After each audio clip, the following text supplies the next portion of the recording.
Vokkaliga CM ಇಳಿಸಿದ್ದು BJP ಅಂತ ಹೇಳಿದ್ದ DK Shivakumar ಬಗ್ಗೆ ಅಶೋಕ್ ಗರಂ ಆಗಿ ಮಾತಾಡಿದ್ದಾರೆ. ಡಿಕೆಶಿ ಹೇಳಿಕೆಗೆ ವಿಪಕ್ಷ ನಾಯಕ ಆರ್ ಅಶೋಕ್ ಗರಂ ಆಗಿದ್ದಾರೆ.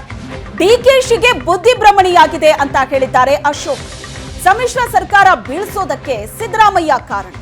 14 ಶಾಸಕರನ್ನ ಕಳಿಸಿದ್ದು ಸಿಎಂ ಸಿದ್ದರಾಮಯ್ಯ. ಮಂಡ್ಯದಲ್ಲಿ ನಿಖಿಲ್ ಸೋಲಿಸಿದ್ದು ಕಾಂಗ್ರೆಸ್. ಕುಕ್ಕರ್ ಬಾಂಬ್ ಹಾಕಿದವರನ್ನ ನಮ್ಮ ಬ್ರದರ್ಸ್ ಅಂದ್ರು. ಅನ್ಯಾಯ ಮಾಡಿ ಒಕ್ಕಲಿಗರ ಮತ ಹೇಗೆ ಕೇಳ್ತೀರಾ ಅಂತ ಪ್ರಶ್ನೆ ಮಾಡಿದ್ದಾರೆ ವಿಪಕ್ಷ ನಾಯಕ ಆರ್ ಅಶೋಕ್. ಏನೇನೋ ಹೇಳ್ತಾ ಇದ್ರು. ನಿನ್ನೆ ನಾವೆಲ್ಲ ಕೂಡ ಪರಮ ಪೂಜ್ಯ ನಿರ್ಮಲಾನಂದ ಸ್ವಾಮೀಜಿಯವರನ್ನ ಭೇಟಿ ಮಾಡೋಕ್ಕೆ ಆದಿಚುಂಚನಗಿರಿ ಮಠಕ್ಕೆ ಹೋಗಿದ್ವಿ. ಎಲ್ಲ ಕ್ಯಾಂಡಿಡೇಟ್ನು ಕರ್ಕೊಂಡು ಹೋಗ್ತೀವಿ. ಅದನ್ನು ನೋಡಿದ ತಕ್ಷಣ ಹೊಟ್ಟೆ ಉರಿ ಶುರುವಾಗಿದೆ. ಕುಮಾರಸ್ವಾಮಿ ಅವರ ಸರ್ಕಾರ ಬೀಳಿಸಿದ್ದು ಬಿಜೆಪಿಯವರು ಅಂತ. ಸರ್ಕಾರ ಬೀಳಿಸುವಾಗ ಬಂದಂಥವ್ರು ಯಾರು? 14 ಜನ ಕಾಂಗ್ರೆಸ್ ಅವರೇ ಬಂದಿದ್ದು. 14 ಜನ ಕಾಂಗ್ರೆಸ್ ಅವರೇ ಬಂದಿದ್ದು. 14 ಜನನ ಕಳಿಸ್ಕೊಟ್ಟವ್ರು ಯಾರು?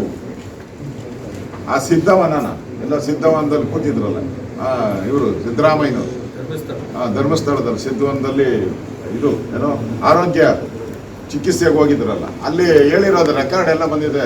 ಆಡಿಯೋ ಎಲ್ಲ ಕಡೆ, ಎಲ್ಲ ಸೋಷಿಯಲ್ ಮೀಡಿಯಾದಲ್ಲಿ, ಎಲ್ಲ ಪತ್ರಿಕೆ, ಎಲ್ಲ ಚಾನಲಲ್ಲಿ ಬಂದಿದೆ.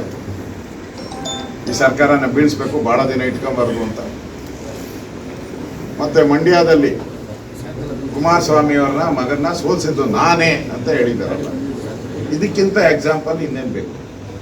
ಸರ್ಕಾರ ಬೀಳಿಸಿದ್ದು ಕಾಂಗ್ರೆಸ್ ಅವರೇ ಅನ್ನೋದು ಸ್ವತಃ ಕುಮಾರಸ್ವಾಮಿಯವರು ಹೇಳಿದ್ದಾರೆ. ನನ್ನ ಕ್ಲರ್ಕ್ ರೀತಿ ನಡೆಸ್ಕೊಂಡ್ರು, ಒಂದು 14 ತಿಂಗಳು ನನ್ನನ್ನು ಗುಮಾಸ್ತನ ರೀತಿ ನಡೆಸ್ಕೊಂಡ್ರು ಅಂತ ಸಿದ್ದರಾಮಯ್ಯನವರೇ, ಇವರು ಕುಮಾರಸ್ವಾಮಿಯವರೇ ಹೇಳಿದ್ದಾರೆ. ಇದಕ್ಕಿಂತ ಪ್ರೂಫ್ ಬೇಕಾ? ಈಗ ಒಕ್ಕಲಿಗ ಜನಾಂಗ ಆ ಮಠ ಏನಿದೆ, ಎಲ್ಲ ಸಮುದಾಯನ ಪ್ರೀತಿ ಮಾಡುವಂಥ ಮಠ ಅದು. ಎಲ್ಲ ಸಮುದಾಯನ ಪ್ರೀತಿ ಮಾಡೋ ಮಠ ಅದು.